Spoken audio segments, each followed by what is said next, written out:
उत्सव किला। कहा कि प्रभु आपके उन ससुर ने वहां हरिद्वार कनखल में यज्ञ का आयोजन किया है, तो क्या हमें वहां नहीं चलना चाहिए? भगवान शंकर ने कहा कि देवी चलना तो चाहिए, लेकिन जाना वहीं चाहिए जहां कल्याण की भावना हो। क्या तुम्हारे पिता ने तुम्हें बुलाया है?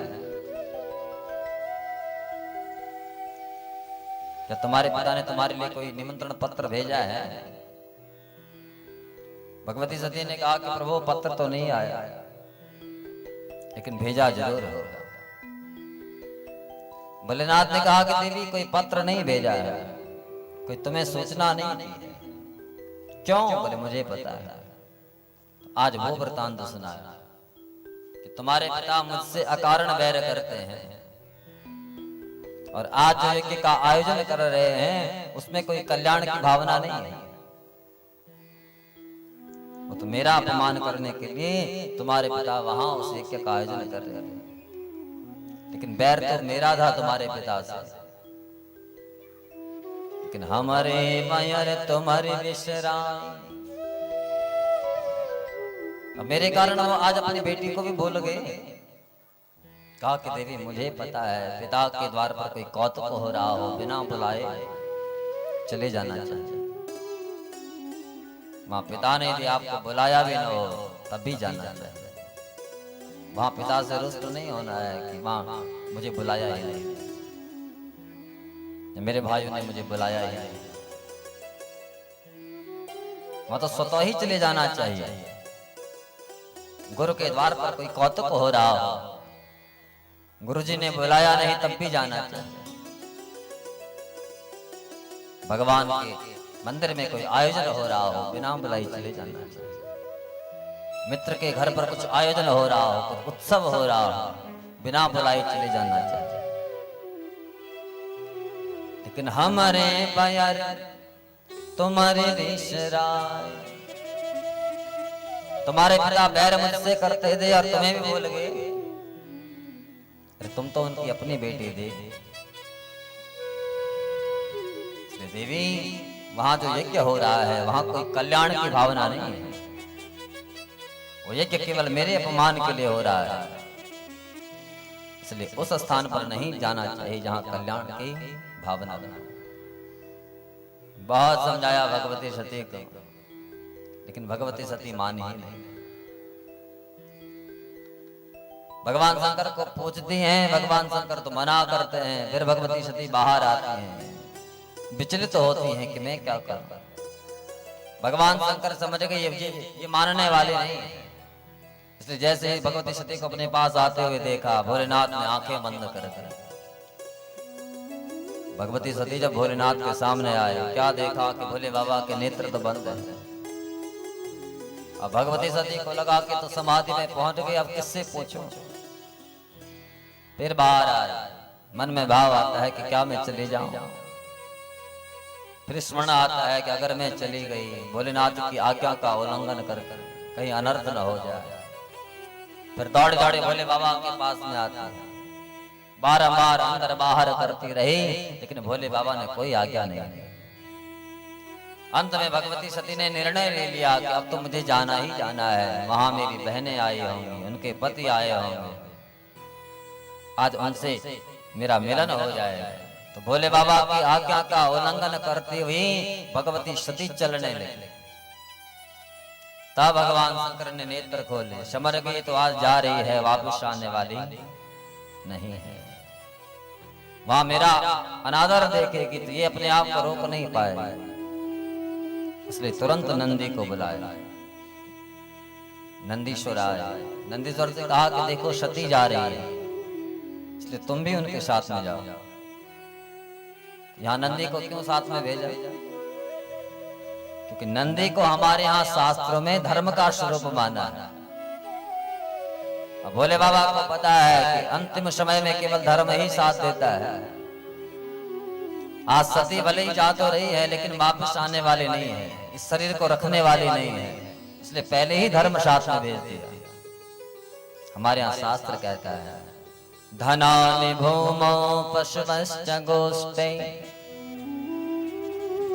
धनानि भौमोपसमश्च गोष्ठै नारे गृहद्वारे जना श्मशाने देह स्थितायां परलोकमार्गे धर्मानुगो गच्छति जीव एषः। हमने कितना कमाया वो यहीं रहने वाला है, हम चले जाएंगे, वो धन यहीं पड़ा का पड़ा रहने वाला है। धनानि भौमौ पशवश्च गोष्ठै, हमने कितने पशुओं का संग्रह किया है, वो गौशाला में बने रहेंगे, हम चले जाएंगे। नारी गृहद्वारी, हमारी प्राण प्रिया जिसको हम सबसे ज्यादा प्रेम करते हैं, वो पत्नी जब इस शरीर से चिदंश निकलता है वो भी केवल दरवाजे तक आती है। और जना शमशान, हमारे नाते रिश्तेदार सगे संबंधी वो भी जब उस सब यात्रा में जाते हैं तो शमशान तक ही साथ रहते हैं। जहाँ इस हाड़ मांस की काया को अग्नि के हवाले किया उस क्षण वो भी हमारा साथ छोड़कर के घर वापस आ जाता है। तो उसके बाद की जो यात्रा है वहां हमारा साथ कौन देता है? यहाँ वर्णन आया है कि धर्मानुगो गच्छति जीव एषः। उसके बाद की जो यात्रा है वहां तो हमारे द्वारा किया हुआ जो धर्म है, हमारे द्वारा किया हुआ जो सत्कर्म है वही साथ देता है। इसलिए भोले बाबा समझ के भगवती सती जात हो रही है, वापस नहीं आएगी, इसलिए धर्म पहले ही साथ में भेज दिया। सुखदेव स्वामी कहते हैं कि परीक्षित भगवती सती जब हरिद्वार में आए, पिता की राजधानी में पहुंचे, सिंह द्वार पर भगवती सती जैसे आए, पिता ने जब देखा मुंह मोड़ करके चले गए। पिता भवन जब गई भवानी, दक्ष त्रास का न सनमा, कोई सम्मान भगवती सती का किया ही नहीं दक्ष। लेकिन माँ ने जब वो दृश्य देखा, माँ से रहा नहीं गया, माँ दौड़ी दौड़ी आई कि सादर भरे मिले एक माता, भगने मिले बहुत मुस्कान। माँ दौड़ी दौड़ी आए, भगवती सती का आलिंगन किया, अपने हृदय से लगाया, कहा कि बेटी अच्छा किया तू आ गई। बहनों ने दूर से भगवती सती को देखा, लेकिन बहन के पास जाने की हिम्मत नहीं हुई। क्यों नहीं हुई? बोले इसलिए नहीं हुई, जानती है सती को पिता ने बुलाया नहीं था। अब भगवती सती बिना बुलाए आई। अब पिता ने देखो ना मुंह मोड़ करके उससे दूर चले गए। विचार कीजिए, पिता के घर में कोई उत्सव हो रहा हो और पिता वहां अपनी बेटी को कहे कि बिना बुलाए चले आते हैं, उस बेटी के हृदय पर क्या गुजरेगी? वो उस स्थान पर कैसे टिक सकती है? लेकिन भगवती सती ने अपना अपमान सहा। तो बहनों ने विचार किया कि अगर हम इससे मिलने चले गए तो पिता हमें देखेंगे तो हो ना हो हमें भी यहां से भगा दें। इसलिए दूर से किंचित हास्य मुख में लिया, भगने मिली बहुत मुस्काता। थोड़ा मुंह पर हास्य लेकर के बहन का स्वागत किया कि बहन अच्छा किया तू आ गई। वहां अंदर पहुंची जहां यज्ञ मंडप बना हुआ था, तो क्या देखा, चारों ओर देवताओं का भाग रखा है, लेकिन कतहु न देख शंभु कर भागा। कहीं भोलेनाथ का भाग नहीं है, कहीं भोलेनाथ का हिस्सा नहीं है। अपना अपमान तो सहन कर गए थे, लेकिन भोले बाबा का अपमान सहन नहीं हुआ। दौड़े दौड़े दक्ष के पास में आए, आंखें लाल हो गई। जिनको पिता कह करके पुकारते थे उनका आज नाम लेकर के पुकार रही है कि अरे दक्ष तूने किस शंकर से बैर किया? जिन शंकर को बड़े बड़े देवताओं ने, बड़े बड़े संतों ने साधु कह करके पुकारा है, और साधु वो है जो साधु होते पराण धर्म कार्याणि साधु, जो दूसरे के कार्य को बनाता है, जो देवों के देव महादेव के पद पर प्रतिष्ठित हैं। तुमने उन शंकर से बैर किया? अरे आपको पता है उन शंकर का 2 अक्षरों का नाम है शिव।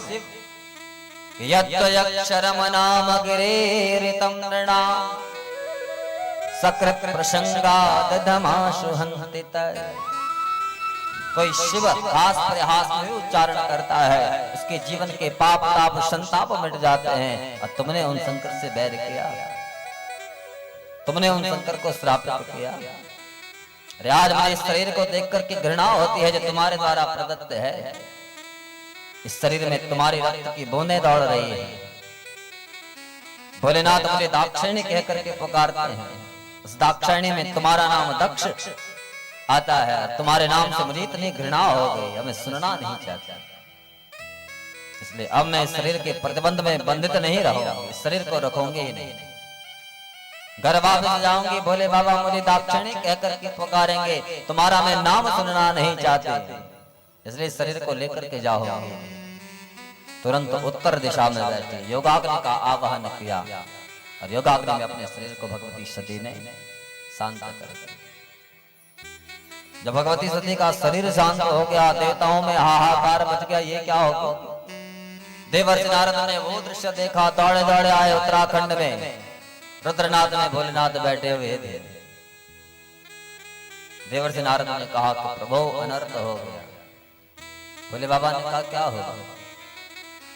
कहा तुम्हारी जो पत्नी सती है ना, उन्होंने शरीर त्याग दिया। भोले बाबा ने टेढ़ी दृष्टि से वहां देवर्षि नारद को देखा। आज भी आप रुद्रनाथ में जाएंगे, भोलेनाथ का सिर टेढ़ा है। इतना को पाया कि अपनी एक जटा निकाली, इस जटा को धरती पर पटकना चाहा। वो जटा पटकी ऋषिकेश में, वहीं से वीरभद्र की उत्पत्ति हुई है। बोल वीरभद्र महादेव की, वीरभद्र महादेव की, वीरभद्र महादेव की। वीरभद्र के दर्शन तो किए होंगे? हाँ नहीं किए? किसी ने नहीं किया ऋषिकेश में। तो वही बात होगी गंगायाम घोष, गंगा के तट पर घर है, फिर भी गंगा में अवगाहन नहीं किया। हाँ बाहर तो खूब जा रहे हैं, पास में जो है वहां का दर्शन है। ऋषिकेश में है वीरभद्र। वीरभद्र आए भोलेनाथ के पास में, कहा प्रभु क्या आज्ञा है? भोलेनाथ ने कहा दक्षम स यज्ञम जहि, दक्ष को यज्ञ में स्वाहा कर दो, दक्ष के सहित यज्ञ को नष्ट कर दो। वीरभद्र आए गणों को लेकर के, बड़े बड़े संत वहां बैठे थे, ऋषि वहां बैठे थे। इन्होंने रोकना चाहा, लेकिन भोलेनाथ के गण कहां मानने वाले थे। भृगु ऋषि आगे आए, दाढ़ी मूछ डाली, किसी की दंतावड़ी तोड़ डाली, किसी के नेत्र तोड़ डाली, फोड़ डाला। अभक्षा भक्ष होने लगा, मलमूत्र विष्टाई के में किया। दक्ष प्रजापति आया, मुंडी मरोड़ करके यज्ञ कुंड में स्वाहा कर दिया। जब जजमान ही स्वाहा हो गया, फिर देवताओं में हाहाकार मच गया। ऐसे यज्ञ कुंडों में जजमान ही स्वाहा हो जाएंगे, फिर यज्ञ कौन करेगा? पितामह ब्रह्मा के पास में आया। पितामह ब्रह्मा ने कहा कि जिस समय भोलेनाथ को वो श्रापित कर रहा था, उस समय तुम सब ने उस श्राप का अनुमोदन किया, इसलिए अब भुगतो। देवताओं ने कहा कि प्रभु उस समय गलती हो गई थी, लेकिन आज जब जजमान ही स्वाहा हो जाएगा, फिर इस धरती पर कोई यज्ञ नहीं करेगा। तब पितामह ब्रह्मा देवताओं को लेकर के हिमालय में आए, भोलेनाथ को मनाया।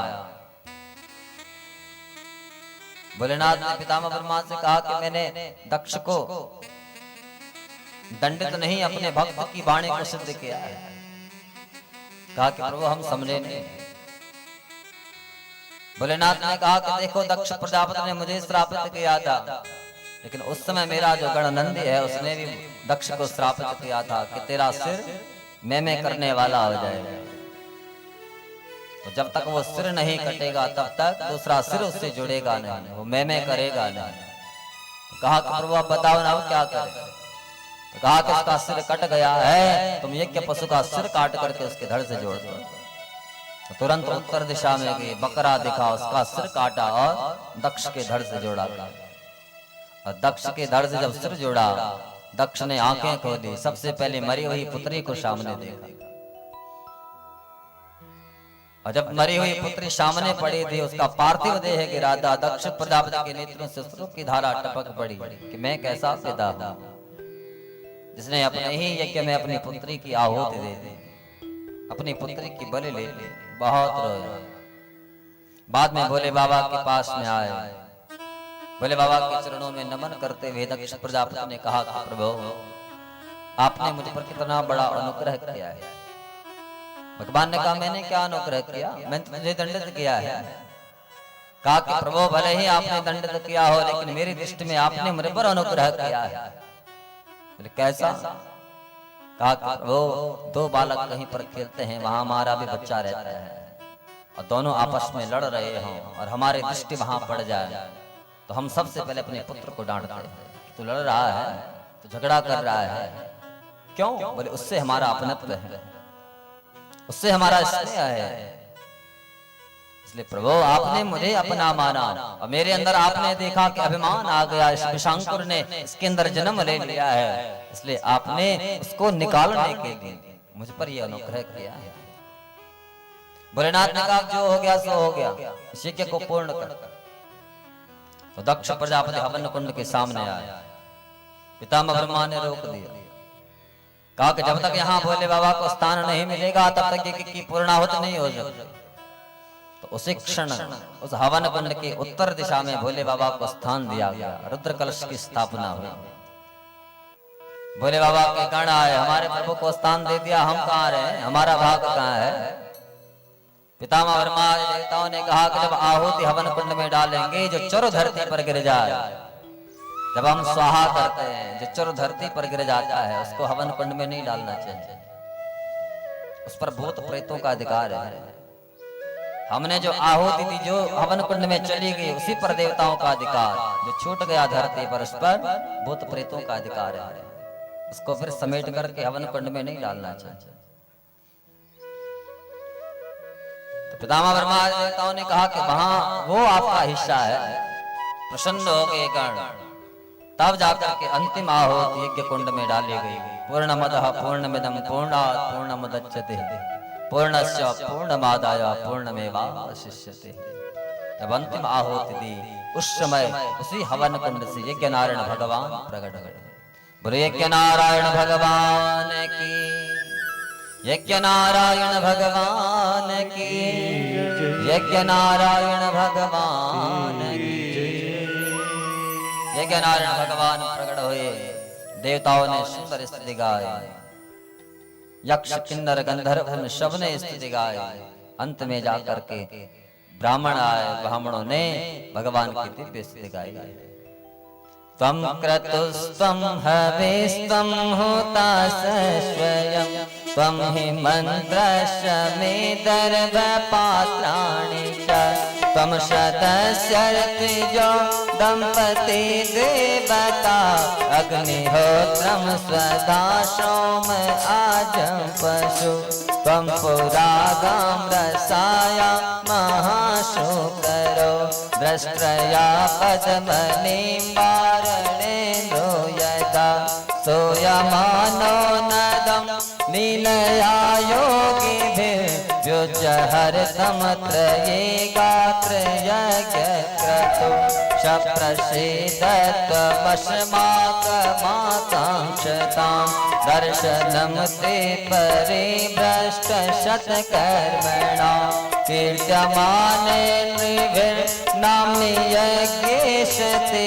यज्ञविघ्नाक्षयं यान्ति तस्मै नमः। ब्राह्मणों ने भगवान की दिव्य स्तुति की, कहा प्रभु सब कुछ तो आप हैं, निमित्त हमको बनाते हैं लेकिन करने वाले आप। तम क्रतु तम भवे तम होता स्वयं। कहा प्रभु जजमान के अंदर आप, ब्राह्मण के अंदर आप, हवन कुंड में जो चलो डाल रहे हैं उसमें आ, जो अग्नि जल रही है उसमें आ, जो समुदाय हैं उसमें आ, आप कहां नहीं, सब कुछ तो आप हो। भगवान के पाद पद्मों में ब्राह्मणों ने प्रणाम किया। भगवान ने देवताओं को, ऋषियों को, ब्राह्मणों को समझाया कि मुझ में, ब्रह्मा में, शंकर में कभी कोई भेद मत कर, हम तीनों एक हैं। ऐसा न हो कि शिव को मानने वाला कृष्ण को ही नहीं मान रहा है, उसकी कोई पूजा ही नहीं कर रहा है, या कृष्ण को मानने वाला शिव का स्तवन ही नहीं कर रहा है। नहीं, वहां भेद नहीं है, मूल में तो एक है। एक हो हम बहुत श्याम, एक से अनेक होने की प्रभु की इच्छा हुई तो वही शक्ति शिव बन गई, वही शक्ति ब्रह्मा बन गई, वही शक्ति विष्णु बन गई। मूल में तो एक है। यज्ञ की पूर्णाहुति हुई, भगवान ने सबको दर्शन दिया। भगवान अदृश्य हुए, सबने दक्ष प्रजापति को आशीष दिया कि सदैव धर्म में तुम्हारी प्रीति बनी रहे। आशीष देकर के सब चले गए, लेकिन भोलेनाथ कहीं नहीं गए, वहीं बैठे रहे। भगवती सती के उस पार्थिव देह को भोलेनाथ ने उठाया और जैसे ही दृष्टिपात किया, भोलेनाथ के नेत्रों से अश्रु की धारा टपकने लगी, रोने लगी। भगवान विष्णु ने वो दृश्य देखा। वियोग में भोलेनाथ रो रहे थे, अश्रु टपक रहे थे। भगवान विष्णु समझ गए, भगवान शंकर भगवती सती से इतना प्रेम करते थे और आज ये चली गई, पधार गई, इसलिए रो रहे हैं। अपने सुदर्शन को आज्ञा दी कि ये पार्थिव देह भोलेनाथ के पास में रहा तो फिर तो भोलेनाथ रोते ही रहेंगे। सुदर्शन गए, भगवती सती के अंगों को काटा। जहां जहां भगवती सती के वो अंग गिरे, वहां वहां शक्तिपीठों की स्थापना हुई। बाद में उन्हीं सती ने हिमालय के यहाँ मैना के गर्भ से पार्वती के रूप में जन्म लिया है और उन पार्वती जी का विवाह पुनः भोले बाबा के साथ में हुआ। इसी के साथ सती चरित्र को यहाँ विराम। समय तो वैसे हो ही चुका है, कथाएं बहुत है। अब वैसे अगर भागवत जी के अनुसार हम चले तो कल कृष्ण जन्म होना है, लेकिन हमारे यहाँ चमोली और रुद्रप्रयाग में ये प्रथा है कि पहला दिन महात्मा का, इसलिए पंचम दिवस में कृष्ण जन्म की कथा हम पंचम दिवस में मनाते हैं। कृष्ण उत्सव, कृष्ण जन्म का उत्सव। वैसे बाहर जब हम कथा करते हैं तो चौथे दिन ये उत्सव मनाया जाता है, लेकिन हमारा जो लोकोचार है उसके अनुसार हम परसों यहाँ कृष्ण जन्म मनाए। और परसों हमारे बीच में बड़े विद्वत मनीषी भी ज्योतिर्मठ से पहुंचेंगे, इसलिए परसों आप अधिकाधिक संख्या में आए। भगवान के दिव्य उत्सव में भी सम्मिलित होना है और उन विद्वत मनीषियों की वो धर्म चर्चा भी हमें सुननी है। तो आज हम ध्रुव चरित्र पर कथा को विराम देंगे, केवल 15 मिनट की कथा आपको सुनाता। महाराज मन के उत्तानपाद नाम के जो पुत्र थे, इनकी 2 पत्नियां थी। एक का नाम सुनीति, एक का नाम सुरुचि। समझना जरा, ये जीव ही तो उत्तानपाद है जिसके पैर ऊपर है। अब आप कहेंगे कि महाराज हमारे पैर ऊपर कहाँ है, हम तो हमारे पैर तो नीचे हैं। लेकिन माँ के पेट में जब जीव रहता है तो हाथ नीचे रहते हैं, पैर ऊपर रहते हैं। ये जीव ही तो तानपाद है। हमारी दो पत्नियां, जैसे राजा उत्तानपाद की 2 पत्नियां थी, सुरुचि और सुनीति। सुरुचि किसे कहते हैं? जो इच्छा के अनुसार चले। सुनीति कहते हैं जो नीति के अनुसार चले। फल दोनों को मिलता है, जो नीति के अनुसार चलता है उसको भी फल मिलता है, जो इच्छा के अनुसार चलता है उसको भी फल मिलता है। लेकिन समझना जरा, आपके पास वहां सामने रसगुल्ले रख दे जाएं और आपको डायबिटीज हो, इच्छा तो हो रही है खा लो, लेकिन नीति कहती है कि मत खा, अगर खाएगा तो मरेगा। लेकिन इच्छा यदि बलवती हो गई, आपने वो रसगुल्ला खा दिया, आप तो मरोगे, डायबिटीज बढ़ जाएगा। तो इसलिए सुनीति इच्छा के अनुसार जो जीव चलता है उसको फल मिलता है, लेकिन क्षण मात्र का। इसलिए सुरुचि की यहाँ उत्तम आय और अल्प काल में ही चलेगी। सुनीति की यहाँ ध्रुव आय, आज भी उत्तर दिशा में ध्रुव तारे के रूप में चमकते हैं। इसलिए नीति के अनुसार जो काम करता है उसको शाश्वत फल मिलता है। तो राजा उत्तानपाद की ये दो पत्नियां थी, लेकिन सुरुचि बड़ी सुंदर थी और राजा कंचन और कामनी पर ज्यादा विश्वास करता था, इसलिए सुनीति को त्याग दिया, सुनीति को दासी बना दिया। सुरुचि के साथ रहने लगे। दोनों के गर्भ से एक एक बालक का जन्म होगा। सुरुचि के गर्भ से उत्तम आए, सुनीति के गर्भ से ध्रुव आए। और एक दिन उत्तम को लेकर के राजा उत्तानपाद राज सिंहासन पर बैठे थे। गोद में बेटा उत्तम खेल रहा था और ध्रुव जी की दृष्टि पड़ी कि मेरा भाई वहां पिता की गोद में खेल रहा है, मुझे भी वहां जाना चाहिए। छोटे छोटे ध्रुव हैं, उस सिंहासन पर चढ़ने का प्रयास कर रहे थे। तब तक विमाता सुरुचि आई। सुरुचि ने कहा कि बेटा ध्रुव क्या कर रहे हो? ध्रुव जी महाराज ने कहा कि माँ देखो ना, यहाँ पिता की गोद में भाई खेल रहा है, मुझे भी उस सिंहासन पर चढ़ना है, मुझे भी उस सिंहासन पर जाकर के अपने भाई के साथ खेलना है। विमाता सुरुचि ने यहाँ ध्रुव जी से कहा कि ध्रुव तो उस सिंहासन पर कैसे बैठ सकता है? क्यों? वो तूने मेरे गर्भ से जन्म नहीं लिया, इसलिए तो एक काम कर। क्या काम कर? तो सुरुचि की वाणी है कि तपसाराध्य पुरुषम तस्यैवानुग्रहेण में। पहले तप कर, तप करने के बाद भगवान को पा। भगवान जब मिल जाएंगे उनसे कहना कि मुझे उस सुरुचि के गर्भ में भेज दो। तपसाराध्य पुरुषम तस्यैवानुग्रहेण में गर्भे त्वं साधयात्मानं यदेच्छसि नृपाशनम्। यहाँ सूरज ने केवल ध्रुव जी का अपमान नहीं किया, सूरज ने यहाँ भगवान का भी तो अपमान किया। ध्रुव जी कहते हैं कि पहले तप कर, तप करने के बाद भगवान को पा। भगवान को कहना कि मुझे सूरज के गर्भ में भेज दो। अरे जिसने भगवान को पा लिया उसको गर्भ में आने की क्या आवश्यकता है? वो तो वहीं मुक्त हो जाएगा। लेकिन सूरज ने अपने गर्भ को भगवान से बड़ा कह दिया। यहाँ भागवत में वर्णन आया है कि ध्रुव ने जब विमाता सूरज के ये शब्द सुने आंखें लाल हो गई। जिस प्रकार सर्प को डंडा मारते हैं वो फुंकार मारता है, ऐसे ही लंबी लंबी श्वास लेते हुए ध्रुव जी महाराज अपनी माँ सुनीति के कक्ष में आए और सुनीति से कहा कि माँ ये बताओ कि क्या मैं राजा उत्तानपाद का पुत्र हूं कि नहीं? सुनीति ने कहा कि बेटा क्या हो? सारा वृतांत सुनाया। सुनीति ने जब वो शब्द सुने कि विमाता सूरज ने मेरे बेटा ध्रुव को ये कहा है, लेकिन सुनीति की चतुरता देखी। एक बार भी अपने बेटा को ये नहीं कहा कि तेरी विमाता ने तुझे ये शब्द कहे हैं इसलिए तो उनके अमंगल की कामना कर। नहीं, अपने बेटे को शिक्षा देते हैं कि बेटा मां मंगलम तात्परेषु मस्थाम। कहा कि बेटा अगर उसने तुम्हारे अमंगल की कामना की हो, लेकिन तुम अपने चिंतन को मत बिगाड़, तुम उसकी अमंगल की कामना मत कर। अगर उसने तेरा अमंगल चाहा होगा उसका अमंगल वो करेगा। लेकिन बेटा तेरी माँ ने एक बड़ी अच्छी बात की है कि तपसा, तप कर।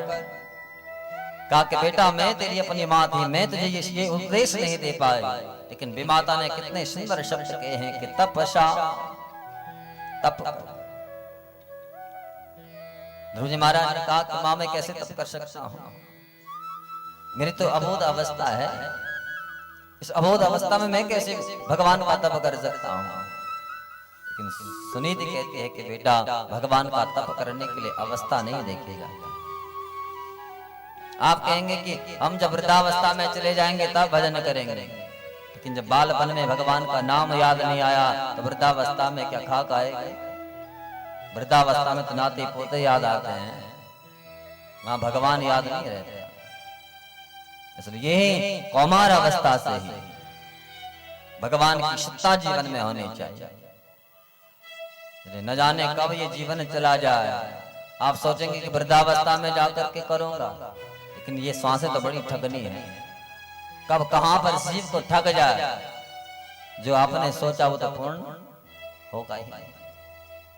इसलिए जितना समय मिले भगवान को खूब याद करना चाहिए। चली जा रही है उम्र धीरे धीरे, चली जा रही है उम्र धीरे धीरे, चली जा रही है उम्र धीरे धीरे, चली जा रही है उम्र धीरे धीरे, चली जा रही है उम्र धीरे धीरे, चली जा रही है उम्र धीरे धीरे, चली जा रही है उम्र धीरे धीरे, चली जा रही है उम्र धीरे धीरे, चली जा रही है उम्र धीरे धीरे, चली जा रही है उम्र धीरे धीरे, पल पल यो आठों पहर धीरे धीरे, पल पल जो आठों पहर धीरे धीरे, पल पल यो आठों पहर धीरे धीरे, पल पल जो आठों पहर धीरे धीरे, चली जा रही है उम्र धीरे धीरे, चली जा रही है उम्र धीरे धीरे,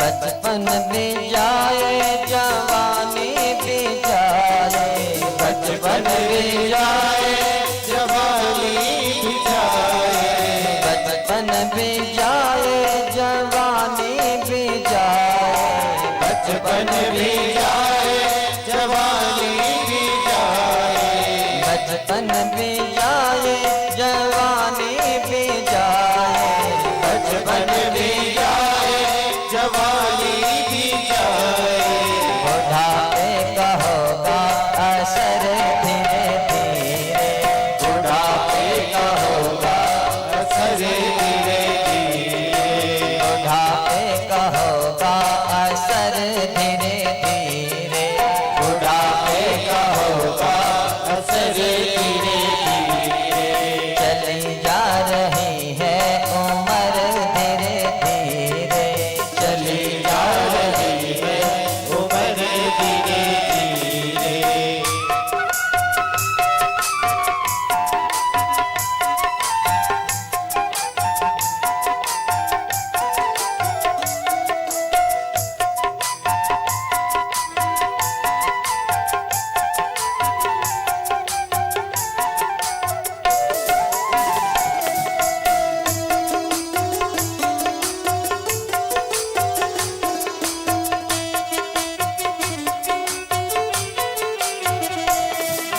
तेरे हाथ पाँव में बल ना रहेगा, तेरे हाथ पाँव में बल ना रहेगा, तेरे हाथ पाँव में बल ना रहेगा, तेरे हाथ पाँव में बल ना रहेगा, जब जवान जो व्यक्ति रहता है समय शरीर में खूब तंदुरुस्ती रहती है, हाँ?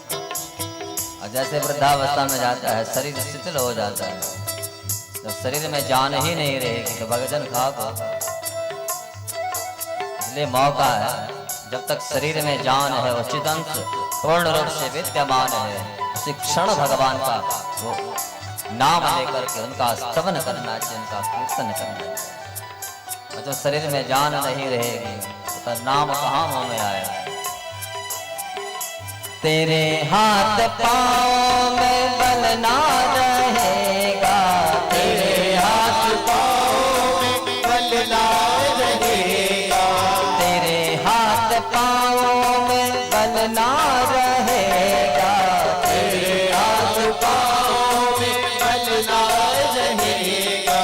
झुकेगी तुम्हारी कमर धीरे धीरे, झुकेगी तुम्हारी कमर धीरे धीरे, झुकेगी तुम्हारी कमर धीरे धीरे, झुकेगी तुम्हारी कमर धीरे धीरे।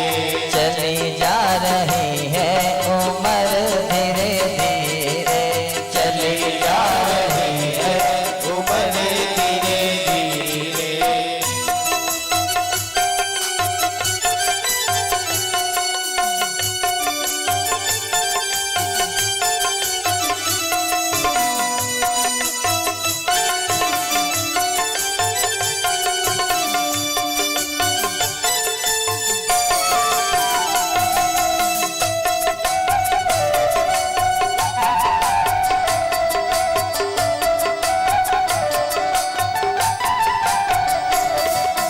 शिथिल अंग होंगे एक दिन ये तुम्हारे, शिथिल अंग होंगे एक दिन तुम्हारे, शिथिल अंग होंगे एक दिन ये तुम्हारे, शिथिल अंग होंगे एक दिन तुम्हारे।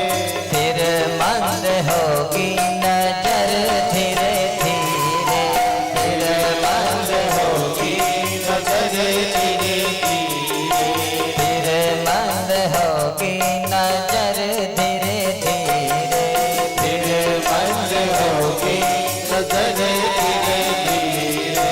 चली जा रही है उम्र धीरे धीरे, चली जा रही है उमर धीरे धीरे।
कुमार अवस्था से ही भगवान की सत्ता का अनुभव करना है। सुखदेव स्वामी कहते हैं कि परीक्षित, जब माता सुनीत ने कहा, मां सुनीत ने कहा कि बेटा तेरी विमाता सूरज ने जो शब्द कहे हैं कि तब तक तू तब करने के लिए जा। जब मां ने आदेश किया, श्री द्रौपदी महाराज ने मां को प्रणाम किया कि मां तुम्हारा आदेश है, तो मैं इस आदेश को कैसे भूल सकता हूं। इसलिए मां को प्रणाम किया, पिता के राजमहल को प्रणाम किया, जंगल की ओर चल पड़े। मार्ग में नारद मुनि मिले। नारद जी ने कहा कि द्रौपदी तुम कहां जा रहे हो? द्रौपदी महाराज ने कहा कि गुरुदेव में भगवान का भजन करने जा रहा। नारद जी ने कहा कि अपनी अवस्था देख, जंगल में जाएगा, हिंसक जीव रहते हैं, तेरा भक्षण कर जाएंगे, तेरा नाश्ता कर जाएंगे, इसलिए चल घर चल, तुझे पिता की गोद में बैठना है, पिता के सिंहासन पर बैठना है, मैं तुझे बैठाता हूं। लेकिन द्रौपदी कहते हैं कि गुरुदेव अब मुझे किसी संसार के पिता की गोद में नहीं बैठना है, अगर बैठाना चाहते हो तो उस भगवान की गोद में बैठाता हूं।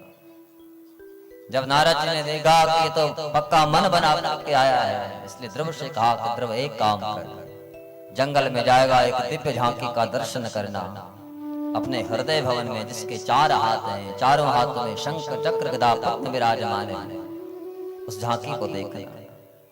ध्रुव जी ने कहा कि गुरुदेव देखूं कैसे, कोई रास्ता तो होगा। तो तब ध्रुव जी के कानों में मंत्र दिया जो भागवत जी का मूल मंत्र है, ओम नमो भगवते वासुदेवाय। ये मूल मंत्र कानों में दिया।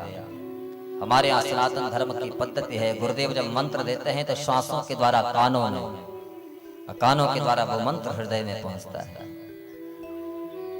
ध्रुव जी ने वो मंत्र हृदय में धारण किया और ऐसा चमत्कारी मंत्र है, हमारे यहाँ भागवत जी में वर्णन आया है कि जो यम शस्त्र रात्रम प्रपठन पुमान पश्यति खेचरा 7 दिन 7 रात्र पर्यंत ओम नमो भगवते वासुदेवाय का जाप करता है, इस चराचर जगत में जो अदृश्य शक्तियां हैं वो हमको प्रत्यक्ष दिखाई देने लगती है। ऐसा दिव्य चमत्कार इस मंत्र का है। सुखदेव स्वामी कहते हैं कि परीक्षित, द्रौपदी महाराज जंगल में गए, मधुवन में पहुंचे, एक स्थान पर क्या देखा, वहां एक गाय और शेर एक साथ जल का पान कर रहे हैं। द्रौपदी ने विचार किया ऐसी पावन भूमि है जहां सिंह और गाय का बैर है, अपनी बैरता को भूल चुके हैं, प्रेम से यहाँ इकट्ठा एक जगह पर जल का पान कर रहे हैं।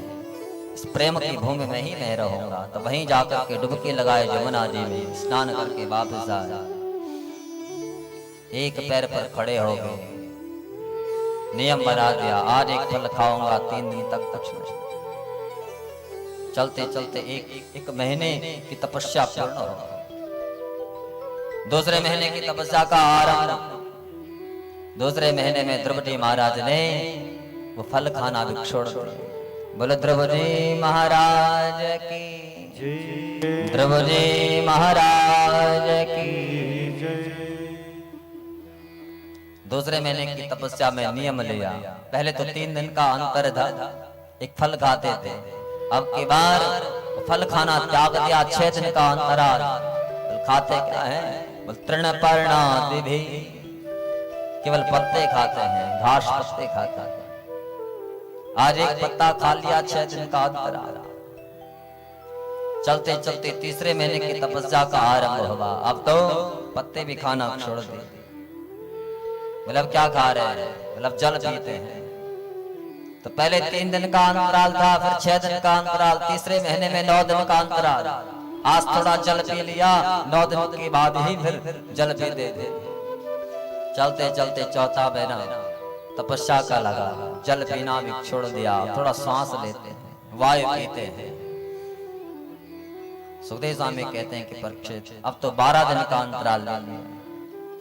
और एक दिन ऐसा आया, ध्रुव जी के हृदय भवन में भगवान अवस्थित हुए, तो द्रौपदी महाराज ने संपूर्ण जगत की हवा को अपने पेट में ही समाहित कर दिया। विचार किया कि मैंने हवा को बाहर छोड़ दिया तो भगवान जो मेरे हृदय भवन में मुझे दिख रहे हैं तो वो हिलेंगे, वो झांकी को देखने में थोड़ा बाधा उत्पन्न होगी, इसलिए हवा को पेट में रख दिया। देवताओं को चिंता हो गई, हवा कहाँ चली गई। भगवान के पास में गए। भगवान ने कहा चिंता मत करो, ये तो मेरा भक्त है जो मेरा तप कर रहा है, मुझे पाना चाहता है। मुझ विश्वात्मा का उसने अपने हृदय में दर्शन कर लिया। देवताओं ने कहा कि प्रभु जाकर के जल्दी इस पर कृपा करो। उसी क्षण भगवान उठे गोलोक से और जैसे ध्रुव जी के सामने आए, भगवान ने जैसे गोलोक त्यागा, ध्रुव जी के हृदय भवन से भगवान अदृश्य हो गए। और जब ध्रुव जी के हृदय भवन में भगवान दिखे नहीं, ध्रुव जी को बड़ी चिंता हुई। चारों ओर ढूंढने लगे कि मेरा प्रभु कहाँ है। जब भगवान कहीं दिखे नहीं, सुखदेव स्वामी कहते हैं कि परीक्षित, ध्रुव जी अपने हृदय भवन में टटोलते रहे, लेकिन कहीं भगवान का दर्शन नहीं हुआ। ध्रुव जी के नेत्र सजल हो गए कि मेरा प्रभु अचानक कहाँ चला गया। और जब आंखें खोली तो सामने प्रभु को पाया। ध्रुव जी को लगा कहीं ऐसा तो नहीं मैं स्वप्न देख रहा हूं, ये तो अभी मेरे हृदय में बैठा हुआ था, अचानक यहाँ बाहर कैसे आ गया। फिर आंखें बंद की, फिर टटोलते रहे, लेकिन कहीं भगवान दिखे। अब ध्रुव जी को पक्का विश्वास हो गया कि भगवान तो सामने है। ध्रुव जी ने आंखें खोली, सामने जब भगवान को देखा, भगवान से कुछ कहना चाहते थे, लेकिन कभी किसी विद्यालय में गए ही नहीं, किसी गुरु की शरण ली ही नहीं थी, तो क्या स्थिति का। भगवान समझ गए कि ध्रुव से कुछ कहना चाहता है। तो भगवान ने तुरंत वेदमयी शंख निकाला और ध्रुव जी के गालों से छुआ। अब तो ध्रुव जी के अंदर वेद वेदांत सब बैठ गए। तब ध्रुव जी की जो मूक वाणी थी, जो प्रसुप्त वाणी थी, जो सोई हुई वाणी थी, वो जागृत हुई। और तब ध्रुव जी महाराज ने कहा, प्रभु योऽन्तः प्रविश्य मम वाचमिमां प्रसुप्तां संजीवयत् अखिल शक्तिधर स्वधाम्ना अन्यास्य हस्तचरण श्रवण त्वगादि प्राणान्नमो भगवते पुरुषाय तुभ्यम्। ध्रुव जी महाराज कहते हैं कि प्रभु योऽन्तः प्रविश्य, कहा प्रभु आप आए, मेरे हृदय भवन में गए, वहां आप प्रविष्ट हुए और मेरी जो सोई हुई वाणी थी संजीवयत्, उसको आपने सजीव किया है। कहा प्रभु आपकी कृपा हो जाए तो मूकं करोतु वाचालं पंगुं लंघयते गिरिं।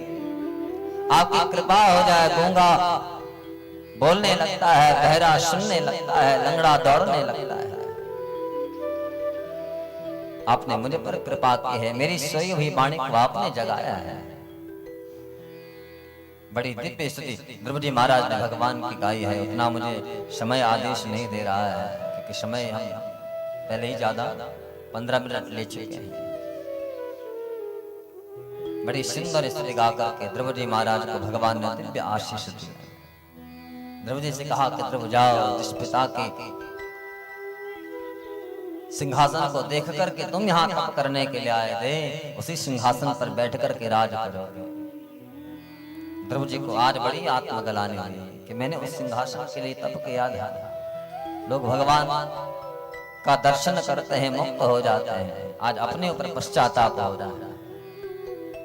प्रणाम किया प्रभु को, ध्रुव जी वापिस आए, लेकिन चतुरता देके सबसे पहले अपने पिता के पास में गए, विमाता सूर्य के पास में गए, अंत में जाकर के अपनी मां सुनीति के पास में आए।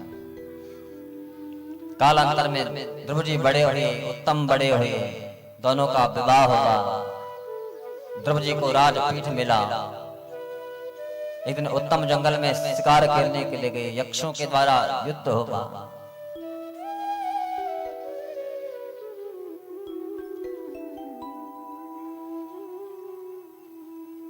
एक दिन जब युद्ध कर रहे थे उत्तम, वहां उनका प्राणांत हो गया।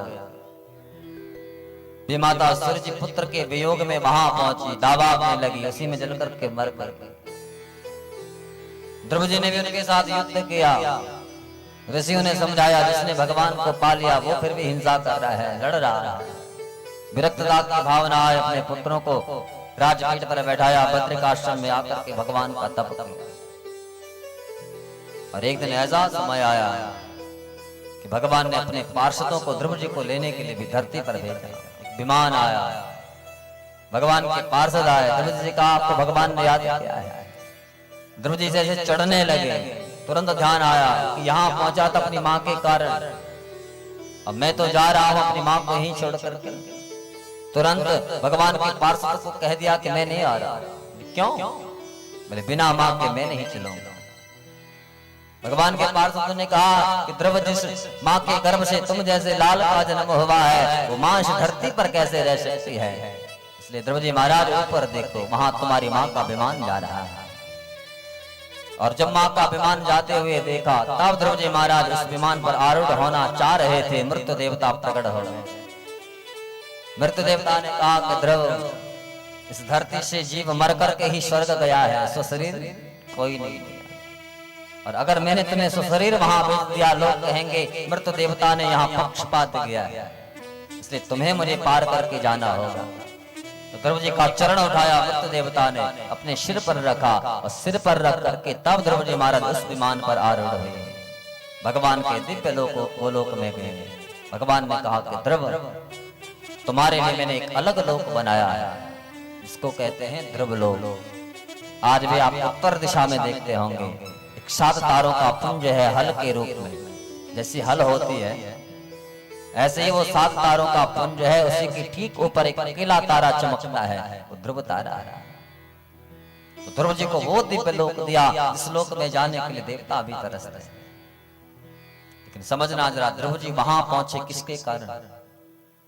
माँ के कारण। माँ की कृपा हुई, ध्रुव जी महाराज उस दिव्य लोक में गए। इसलिए हमारे यहाँ शास्त्र कहता है, बच्चे की प्रथम गुरु उसकी माँ है। दुश्शीलो मातृदोषेण, बच्चा दुष्चरित्र निकलता है तो उसमें माँ की कमी है। माँ ने इस पर ध्यान ही नहीं दिया। दुश्शीलो मातृदोषेण पितृदोषेण मूर्खता, बच्चा मंद बुद्धि निकलता है, मूर्ख निकलता है, उसमें पिता की कमी है। पिता ने देखा ही नहीं, मैंने इसको विद्यालय में भेजा है, कॉलेज में भेजा है, ये वहां पढ़ भी रहा है कि केवल आवारागर्दी कर रहा है, केवल घूम ही रहा है। कभी विचार किया कि हमने अपने पुत्रों को विद्यालय में भेजा है, कॉलेजों में भेजा है, वो वहां क्या कर रहा है? आपकी दृष्टि में तो घर से चला गया, अब न जाने वो वहां क्या कर रहा है, पढ़ भी रहा है कि नहीं। तो दुश्शीलो मातृदोषेण पितृदोषेण मूर्खता, कार्पण्यम वंश दोषेण, बच्चे को भय लगता है, डर लगता है, तो उसके वंश का दोष है। और आत्म दोषा दरिद्रता, बच्चा निर्धन निकलता है, उसमें उसकी न माँ की कमी, न पिता की कमी, न वंश की, उसके स्वयं की कमी है। उसने इतनी मेहनत ही नहीं की कि वो अमीर बन पाए। इसलिए ध्रुव जी महाराज पर माँ की कृपा हुई और दिव्य धाम को चले गए। इसी के साथ वाणी को आज विराम। कल यहाँ प्रहलाद जी का पावन चरित्र और हो सके तो वामन जी के पावन चरित्र पर हम कथा को विराम देंगे। और लोकोचार के कारण हम परसों यहाँ कृष्ण जन्म को मनाएंगे। तो आइए आज वाणी को विराम। सब लोग आरती में मन को लेकर के चलेंगे, बड़े भाव से ध्रुव जी का चिंतन करते हुए भगवान का ध्यान करते हुए। श्रीमद् भागवत महापुराण की सद्गुरुदेव भगवान की, श्री हनुमान जी महाराज की, गंगा मैया की, जमुना मैया की, बद्री विशाल धाम की, शंकर भगवान की, अनंत श्री विभूषित स्वामी श्री शंकराचार्य माधवाश्रम जी महाराज की। नमः पार्वती पतये हर हर महादेव। चंद्रमा मनसो जात रक्षोः सूर्यो जायता, श्रोत्रादश प्राण समुखाद निर्जायता।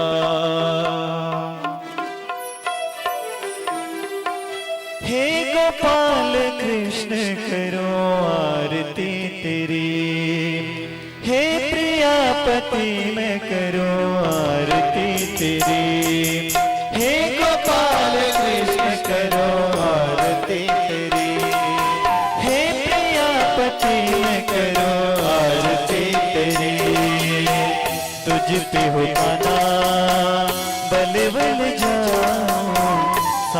सवेरे तेरे गुण गाऊं, तुझ पे हो कान्हा बल बल जाऊं। सांझ सवेरे तेरे गुण गाऊं, प्रेम में रंगी मैं तेरी भक्ति में रंगी, प्रेम में रंगी मैं तेरी भक्ति में रंगी। हे गोपाल कृष्ण करो आरती तेरी, हे गोपाल कृष्ण करो आरती तेरी।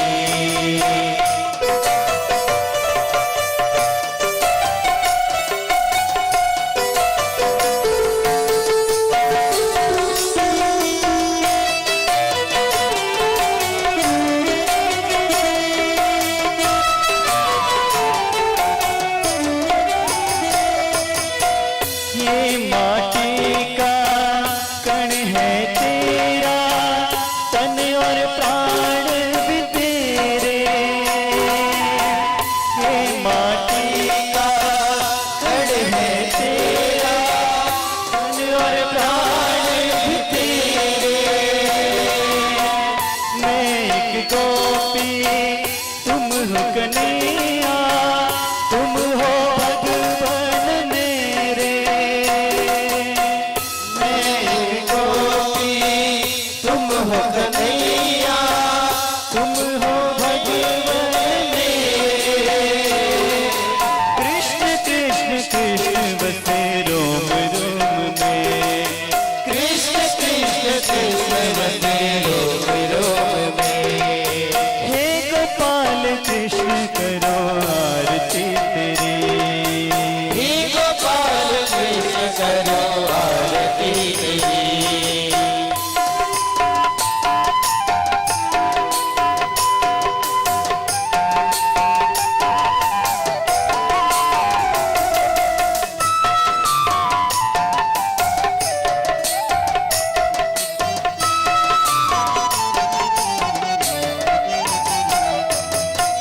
ओ कान्हा तेरा रूप अनुपम, मन को हरता जाए। ओ कान्हा तेरा रूप अनुपम, हरता जाए। ओ कान्हा तेरा